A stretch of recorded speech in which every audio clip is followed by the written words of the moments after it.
Hello and welcome to Sleep Cove, the place to come for a great night's sleep. Please listen to this recording in a place where you can safely go to sleep. I'm Christopher Fitton, and tonight's recording is a deeply relaxing, calm bedtime sleep story. We'll be exploring the sights, sounds, and canals of Venice. You'll walk the streets of St. Mark's Square and take a gondola ride around Venice's canals, seeing the beautiful buildings the city has to offer. We'll first take some deep breaths so we can be relaxed, and then I'll take you to the beautiful city of Venice. So please join us tonight. Please let me know what you thought of the recording, either as a review or message me directly on Instagram or in the Facebook group. And let's begin. Before we start this guided meditation and visualization, I want us all to take a deep breath together. A few deep breaths. We take nourishing oxygen in and relax out. And again, take a deep breath in through your belly and gently relax out, letting the air spill out of your nose. You want to make sure that the exhale is longer than the inhale and that the breath is coming mostly through the stomach area. You might want to put a hand on your upper chest and a hand on your stomach and notice which one is slightly moving up and down. You want to make sure that it is through the stomach area where the deep breaths are coming from.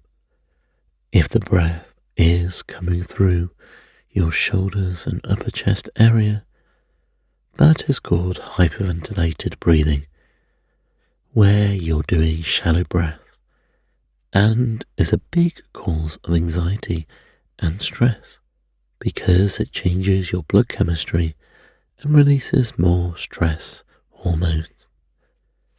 So you really want to concentrate that when you breathe, your stomach gently moves in and out, and feel that on your hand.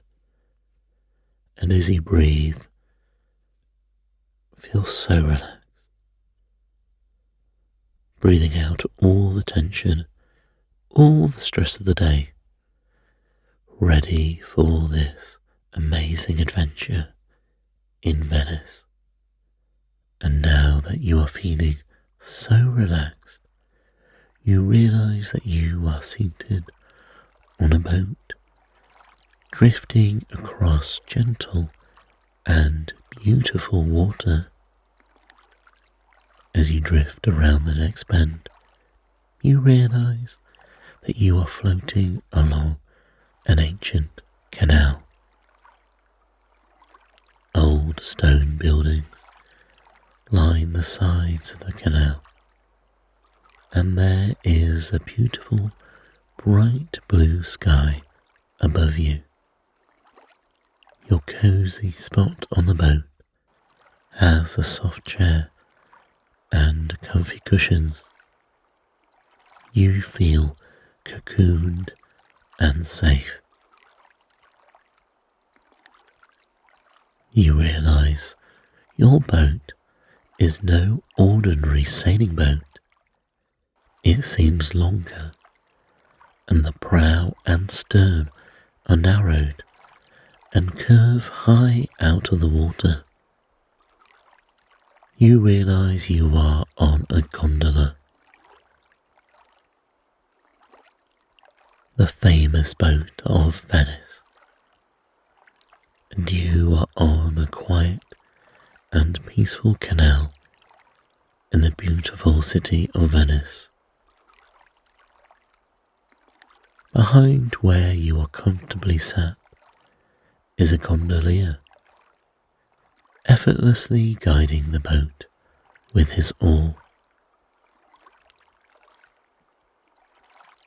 You now reach a narrow canal, and on each side the buildings are only 2 or 3 stories high and quite modest, yet painted in bright and warming colours, yellows, pinks and oranges, making this canal feel so warm and safe and inviting.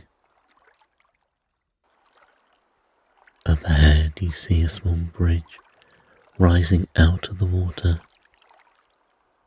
Its arch is very steep in the centre, and your gondolier manoeuvres the boat expertly towards the centre as you pass through, and you feel the cool shadow of the bridge on your skin as you go through the shadow and come out to the comfortable blue sky above you.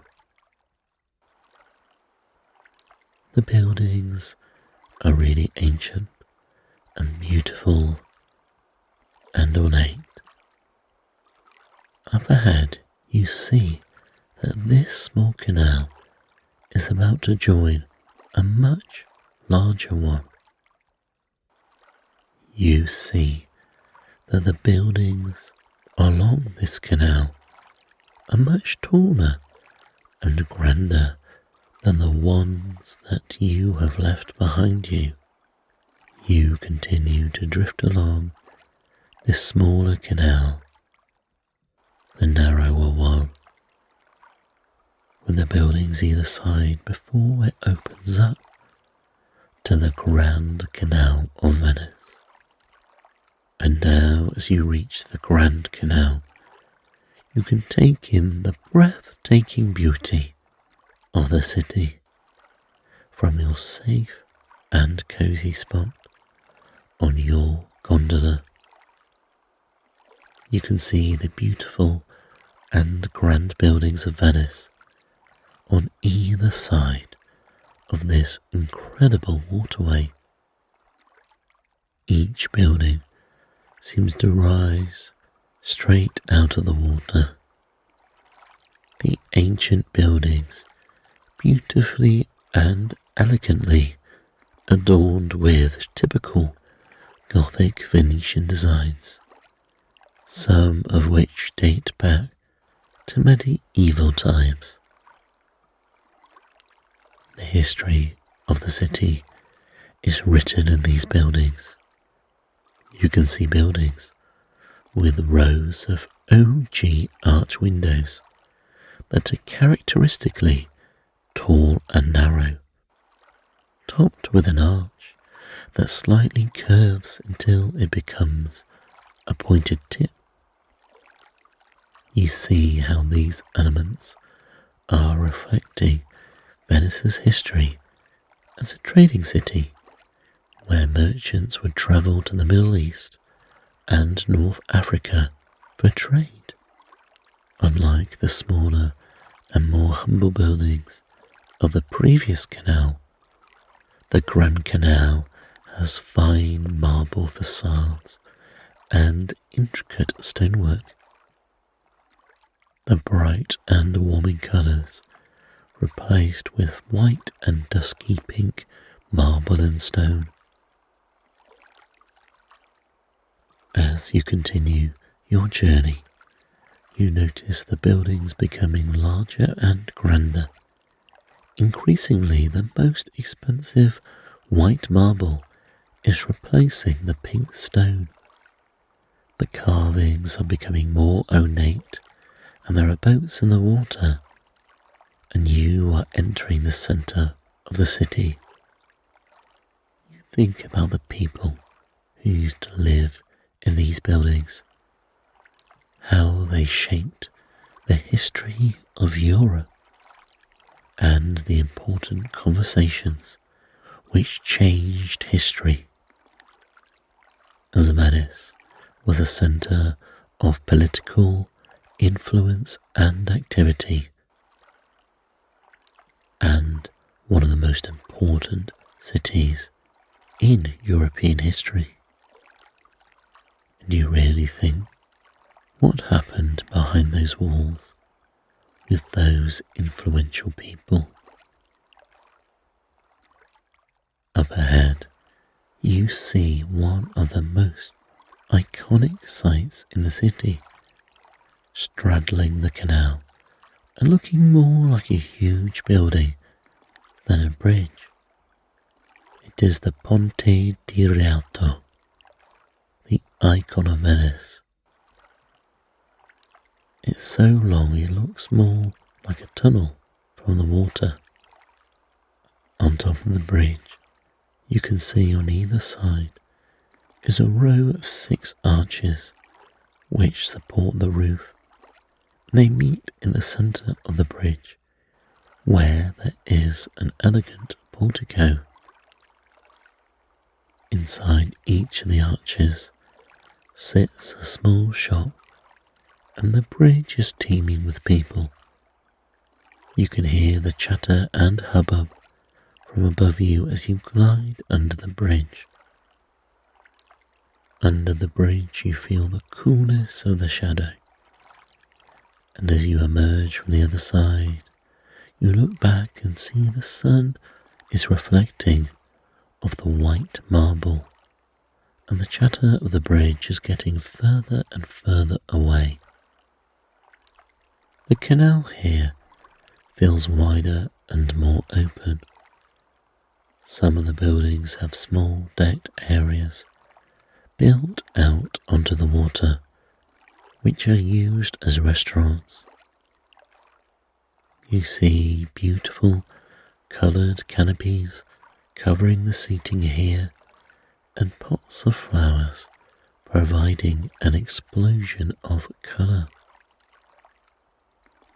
There are also many wooden jetties and poles along the canal side too, for the many boats to moor themselves.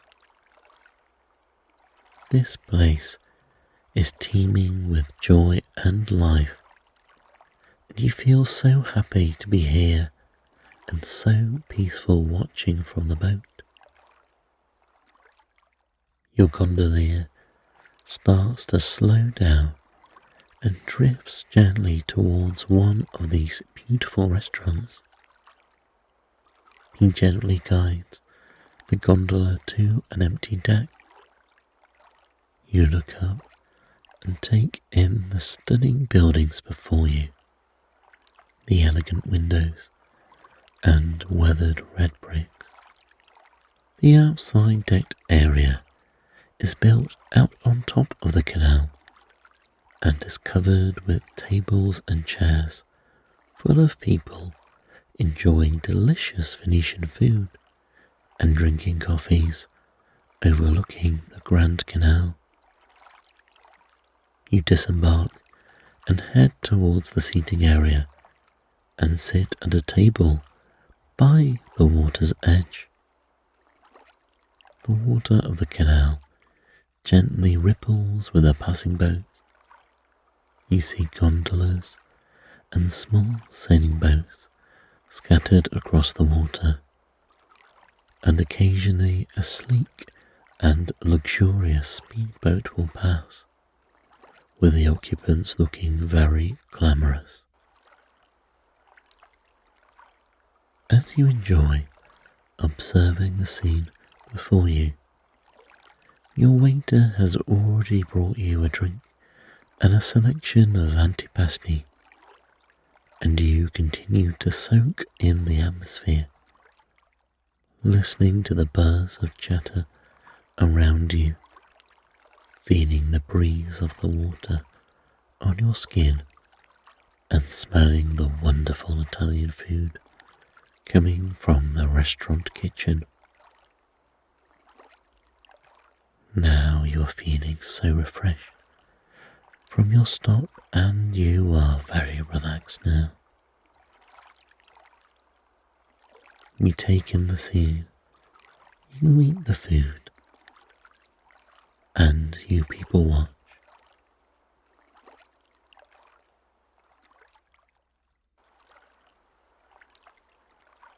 you begin to finish up. It's time once more to board your gondola and continue your exploration of the city. So you gently drift back onto the Grand Canal. Gently your gondola starts to turn left onto a smaller and narrower canal. This time the buildings are quite close. You can see the ancient bricks above the waterline, exposed after centuries of changing tides that have crumbled the plasterwork. There are small balconies here and there above you. You are travelling through the heart of this city. As you continue to wind your way along the water, you pass under small bridges and around narrow corners. You see ancient stone steps next to mooring posts, with footpaths leading off into the city streets. Eventually, you reach your destination, and it's time to disembark. You climb the old stone steps, worn by hundreds of years of feet, up to the street level. You walk the narrow pathway and turn right. Suddenly before you is the most spectacular sight. An enormous piazza surrounded by the most exquisite architecture. St. Mark's Square. The square is surrounded on three sides by seemingly endless rows of arches stacked on top of one another, 2 and 3 stories high. On top of the buildings are decorative crenellations, or battlements as they're more commonly called, and these reflect the Islamic influence of Venetian architecture. These facades are so elegant and symmetrical and beautiful across the entire building. However, it is to the east and fourth side of this square that draws your attention. A huge red brick tower is seemingly rising out of the ground, its green pointed roof soaring up towards the sky. It's St. Mark's Campanile, the bell tower of the cathedral. Standing alone in the square, its bright red bricks, angular profile and huge scale make it stand out amongst the delicate white facades and soft arches in the square. Originally built as a watchtower and a means to guide Venetian ships home through the Adriatic Sea, the tower still looks more like an ancient lighthouse than a bell tower. Yet these days, that is what the tower is used for. As you look up to the top of the belfry, you see the pyramid roof is clad in aged copper and is weathered green with time. Sitting proudly on the very top, overlooking the entire city below, is a gilded statue of the angel Gabriel. The gold glitters and shines brightly in the sunlight, a beacon for miles out to sea. Sitting behind this tower sits the basilica itself, seemingly so small in comparison with its tower. St. Mark's Basilica is in complete contrast in style too. Instead of the simple lines and angles of the tower, this cathedral is incredibly intricate and delicate, with many influences of this great city reflected in its architecture. Its facade is made of 2 rows of classical arches, balanced upon columns made of marble from Byzantium. On the lower level, the precious red, green, and white marble columns are smooth and shiny and are topped with decorative Corinthian-style capitals, rising into ornately carved arches, above which are the most beautiful and vivid mosaic scenes. Above here, the arches display the city's Islamic influence, curving into OG arch and topped again with Christian mosaics and intricate carvings of angels.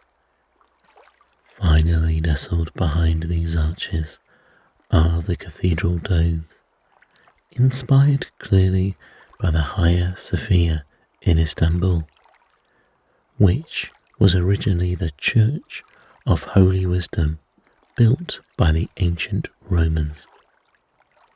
You can imagine now the melting pot of culture and influence that once thrived here in this old city of merchants and traders, all encapsulated in this one building. You want to go inside, and you step through the wooden doors and step inside the building. Instantly, you are transported away from the bright sunshine and open blue skies outside into a space that feels enclosed and safe.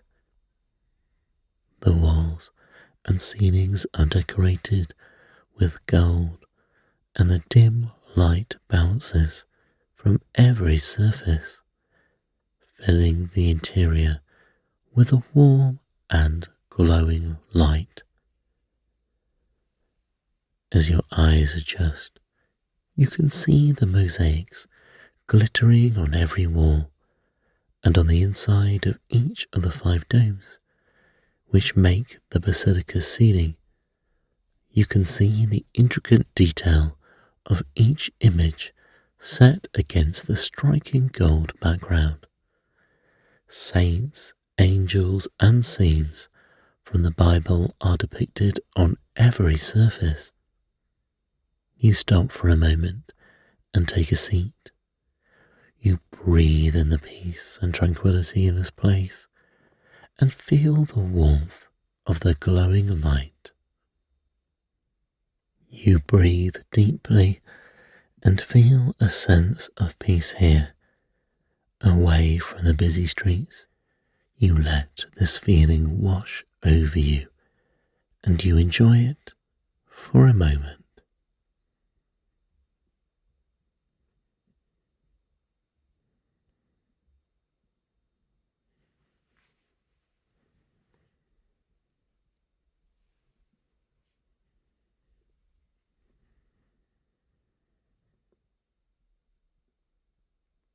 Now that you have experienced the quiet and peace in the church, you decide to leave and join the world outside.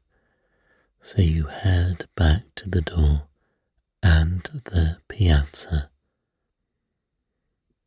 You step back outside and into the clear daylight once more. Turning to the south, you notice a smaller arm of the piazza which has buildings left and right, but straight ahead opens up onto the Giudecca Canal. This is a large channel of water which separates the main island of Venice from the smaller island of Giudecca to the south. It's less of a canal and more like a large shipping lane. Behind you is the church, and in front of you is the squared off piazza with the water open at the other end. And this water is framed between two towering columns that rise up at the end of St. Mark's Square near the edge of the water. The first is the column of San Todaro, topped with a statue of the original saint of Venice, Saint Theodore, holding a spear in one hand and a crocodile in the other.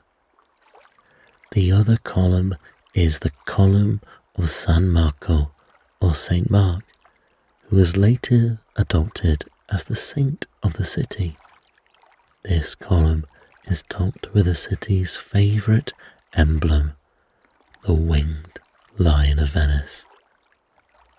The symmetry is perfect between the two columns and the square as you look out to the water through them. Through these columns you see much larger boats sailing in front of you, and in the distance the island of Giudecca. You soak in this beautiful view with the sunlight glistening off the water. From here you look left and see the most beautiful building, the Doge's Palace. Any pictures you may have do not do justice to the beauty of this building. Its roots of arches form two covered arcades, one on the street level where tourists can cool off in the shade, and a second one above this, allowing those inside the palace to look out on the piazza below. The influence of Eastern architecture is once again on display here. The OG arches of the second arcade curve up, and nestled between each peak is a quatrefoil, intricately carved into the stonework. Above the arcade, the brickwork takes on a decorative geometric pattern made from the white and red bricks, with the decorative battlements on top of the building. You take in this beautiful sight all before you, and you decide to go to a coffee shop near the edge of the square, and you sit down. The waiter comes to take your order, and it's up to you whether you want a cool, long, refreshing drink or an Italian coffee or espresso. You decide whether you want a gelato or ice cream, and you talk to the waiter about the options and make your order. And your refreshments come, and you take in the square, St. Mark's Square. You people watch, you see the locals and watch the tourists. You might see the priests come and go from the basilica. You see the ships gently sail on the canal in front of you. And this is a beautiful moment as you relax with your refreshments. People watching in the most famous square in the world, with the cool breeze on your skin, and you take it all in, and you feel happy and relaxed, and you decide to sit here for a moment and think of what you have just seen and experienced, and maybe what you want to experience in the future, soon, or maybe in a few days or months. and you relax with your drink and maybe your ice cream, and you take it all in. And it's wonderful.